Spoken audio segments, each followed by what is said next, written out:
Welcome back to the channel. Today on Tactical Pineapple, we're going to take a look at something. And I'm going to start by reading this.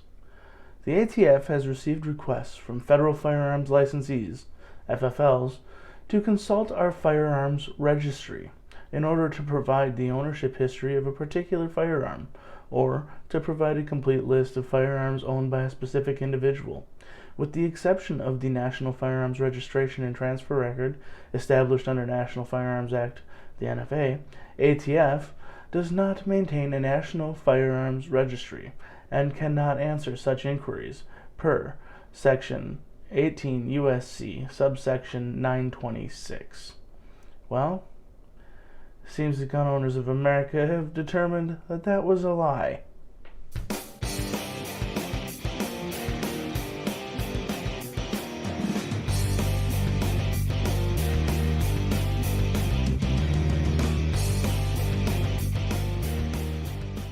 Hey, real quick before we get into it, just wanted to touch base with you. CRS Firearms, most of you already know he has been released on signature bond. As of today, they are up to $114,705 at the time of recording this video, I should say, in the GoFundMe. The link is down in the description if you can help out even $1, and if you can't even do it monetarily, just share the GoFundMe. Every little bit helps. So we appreciate it. The firearms community needs this. The implications of this are massive. I've discussed it already. If you're interested in hearing a little bit more about it and you've maybe missed everything, like you were living underneath a rock for the last fucking week, I'll leave a little card up there. You guys can go check out the last video that I did on it, kind of digging into it. So without further ado, let's get into it. John Crump news kind of broke this over at AmmoLand.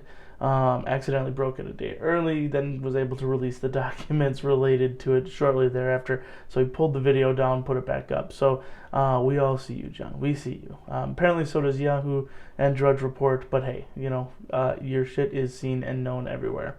But what happened is that the GAO is basically doing an investigation into OBR, right? What is OBR? It's the Office...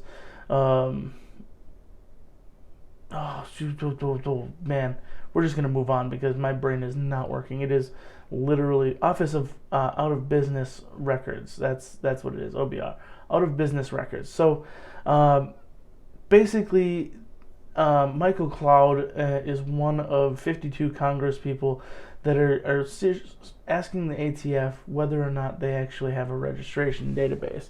And they're doing that because the Office of Out of Business Records is digitizing the paper 4473s that are sent to them from FFLs that close. Now, why does this matter? So FFLs that close have to send their 4473s, their records, to the ATF for holding. Essentially, they need to be held for 20 years, regardless of who's in possession of them.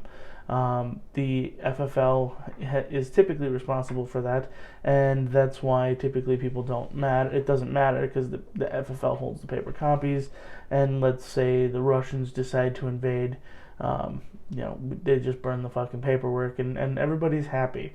The Russians don't know which one of 52 billion Americans own firearms, but anyways, in 2006, the ATF developed the Out of Business Records imaging system because what they call practical concerns. So apparently the paper files that they used to store in boxes actually carried so much weight that they collapsed the floor of the building they were being stored in. So congratulations to each and every one of you. Good job. Let's get those numbers up. Let's collapse the entire fucking building next time. Regardless, they decided that they were going to convert the records to digital. Now, anybody who knows this knows that a digital record is much more dangerous than a paper record, right? So it's nearly impossible, especially if you're talking about enough paper to collapse a floor of a building, to search those files. However, if you sit and you scan each one of those fucking documents into a digital database, because it's a database, not a registry. They're not creating a register. They're just databasing it, right?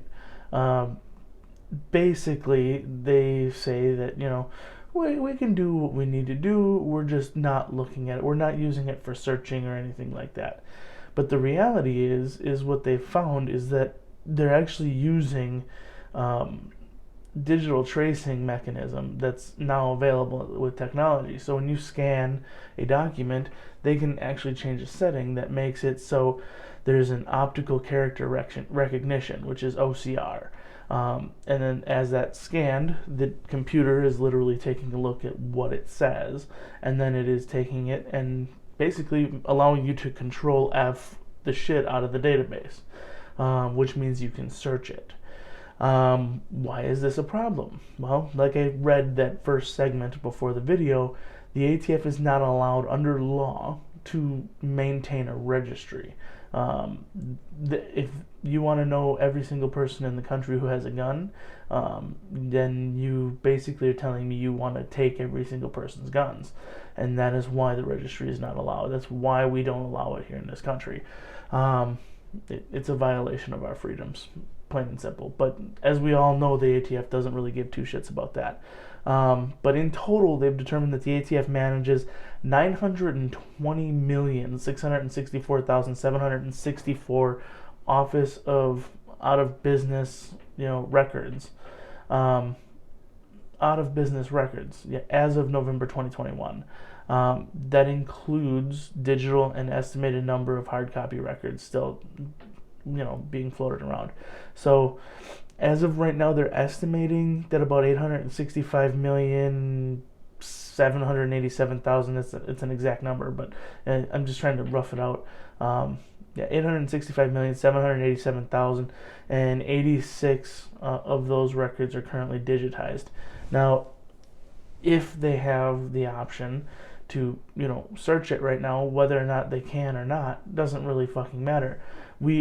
What we all know is that there's very quickly a database of scanned images that can now somebody can go and write a program and say, hey, we want to actually recognize all these segments of this, this scanned image, and very quickly that database becomes very searchable. Now they did ask questions completely about whether or not they're searching it. So they talk about gun traces and this and that. So looking at everything here, total traces using OBR based on FFL status and federal licensing system, according to this GAO report, is that in 2017 they received 408,000 traces. OBR trace count of those was 202,380, and then the crime trace count that they actually found in violent crimes was 45,798. In 2021, those numbers did go up quite a bit, meaning traces received 584,000. Trace count actually performed is 259,000, and 58,904 violent total crime trace counts.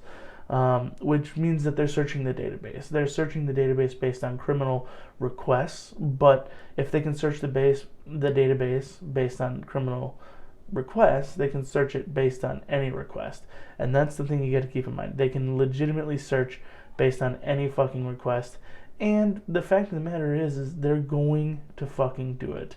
The ATF, we all know, is great about infringing upon our rights. They don't give two shits about the Constitution. They are not bound by it. They're not elected officials. They are bureaucratic, board appointed by people in government, and that is why we need to defund the ATF. We need to get rid of the ATF. We need to get rid of all this stupid shit. They're trying to fucking take everything from us. They're trying to take our guns from us, and at the end of the day, the Biden administration is helping push that along. So, this is not breaking news by the time you're seeing it from me, but it is relatively breaking news here in this week. So again, thanks to John Crump News and AmmoLand for putting out this report. I have some other theories that this is kind of commingling with some other things that are changing, but I haven't had a chance to pull the documentation together on that. So until the next video, folks, carry your pistols. Brandon fucking hates them.